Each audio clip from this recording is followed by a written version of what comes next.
I would, I homeschooled the kids. That's one thing I loved doing, by the way. I loved homeschooling my kids. Don't ask me how I did all that on top of everything else I did. I homeschooled our children. That was one of the things I loved doing. Homeschooling them was kind of like a highlight. I loved it so much. Teaching them math and reading and grammar and spelling and stuff like that. It was just so much fun. I loved every minute of it. It was so much of a highlight.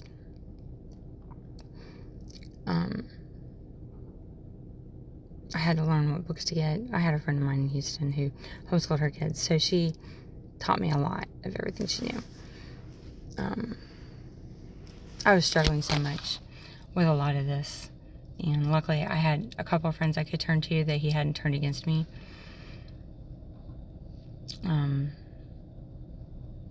I was very fortunate I could talk to some people.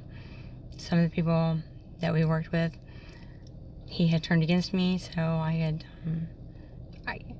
I really couldn't talk to him because I couldn't say he's an asshole and he hurts me more than you know, and I couldn't tell them that because that would be inappropriate, and they probably wouldn't believe me anyways because he was such a nice guy at the office.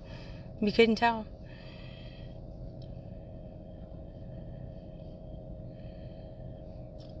Nobody could tell. Nobody could tell. He was such a good smooth talker.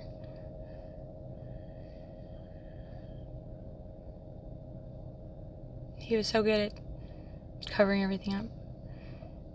And of course, if I'd said anything or walked out of alignment, I'm sure I would have got yelled at in the car, and goodness knows what would have happened next. So I wasn't going to take that risk.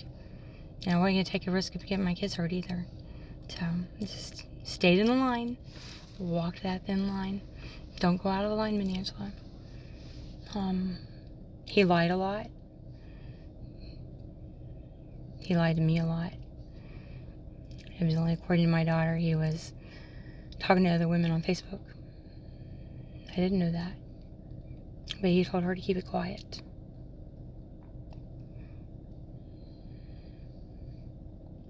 What a great dad, right?